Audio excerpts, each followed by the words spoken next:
Bonjour, aujourd'hui on fait le point sur la toute dernière publication de résultats de Netflix. Pour cette analyse, on va suivre un parcours en 7 étapes. On commencera par jeter un œil à la performance du dernier trimestre, pour ensuite se projeter vers les perspectives et la stratégie pour 2026. Allez, c'est parti. Première étape, la performance globale de Netflix pour ce fameux quatrième trimestre 2025. On va voir comment l'entreprise s'en est sortie par rapport à ce que les analystes attendaient. Alors, premier chiffre clé, 12,05 milliards de dollars de chiffre d'affaires. C'est un peu au-dessus des prévisions, de 1% pour être précis. Et qu'est-ce qui a tiré ce chiffre vers le haut ? Eh bien, principalement deux choses. Une croissance du nombre d'abonnés plus forte que prévu et, bien sûr, la montée en puissance de l'offre avec publicité.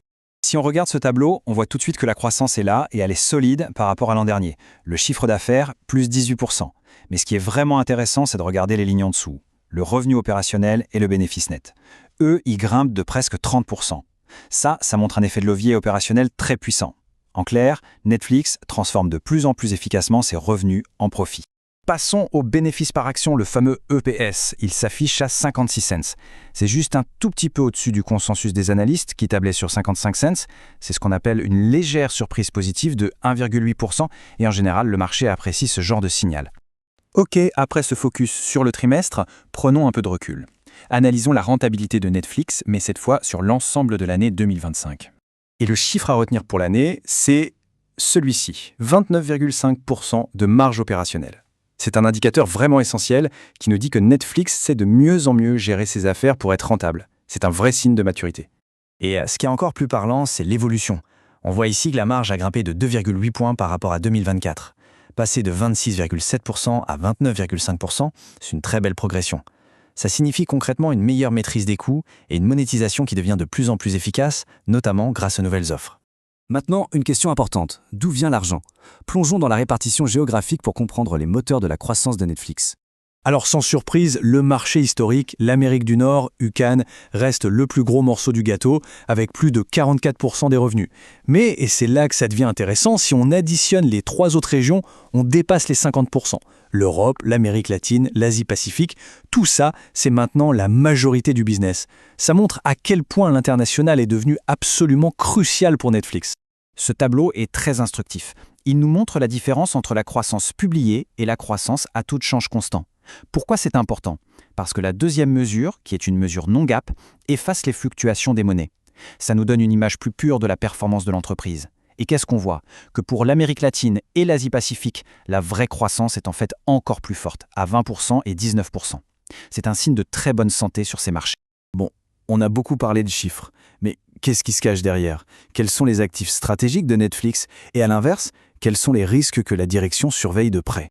La croissance de Netflix ne repose pas que sur un seul pilier. D'abord, il y a l'engagement. Les heures de visionnage continuent d'augmenter. Ensuite, la publicité, qui explose littéralement avec des revenus multipliés par 2,5 sur l'année. Il y a aussi cet actif immatériel très puissant, le fandom, ces communautés de fans passionnés par les contenus originaux. Et enfin, l'innovation, avec des incursions dans le direct, les jeux vidéo et même les podcasts. Du côté des risques, le message de la direction est limpide. Le danger numéro 1, c'est la concurrence. Le monde du divertissement est une arène où la bataille est féroce et permanente. Pour rester au sommet, pas le choix. Il faut innover sans cesse et continuer à investir massivement dans les contenus. Ok, passons à la mécanique interne de l'entreprise. On va jeter un œil à son bilan et surtout à sa capacité à générer du cash. C'est un peu le check-up de sa santé financière. Premier élément du bilan, la dette brute, qui s'élève à 14,5 milliards de dollars. Ça peut paraître beaucoup, mais un chiffre de dette seul ne veut pas dire grand-chose. Il faut le comparer à la capacité de l'entreprise à générer de l'argent. Et justement sur ce point, Netflix est très solide.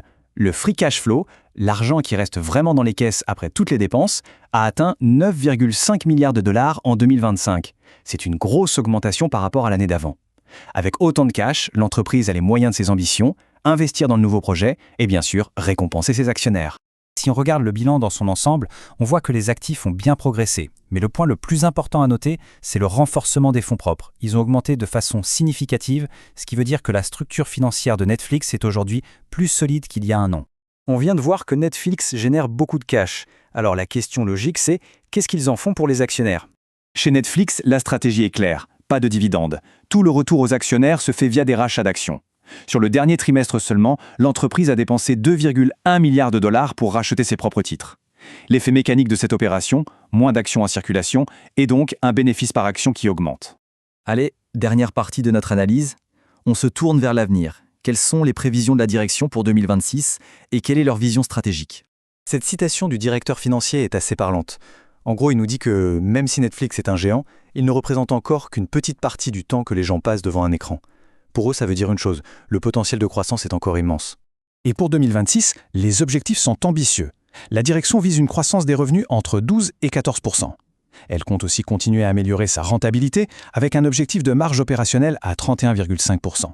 Et pour y arriver, un des leviers principaux sera encore la publicité, dont ils espèrent doubler les revenus. C'est un message de grande confiance envoyé au marché. Ce qui nous amène à la question de fond, pour conclure. Face à cette concurrence qui ne faiblit pas, est-ce que les paris sur la publicité et sur les jeux vidéo seront suffisants pour que Netflix continue sa course en avant? C'est vraiment la grande question à laquelle les prochains trimestres devront répondre.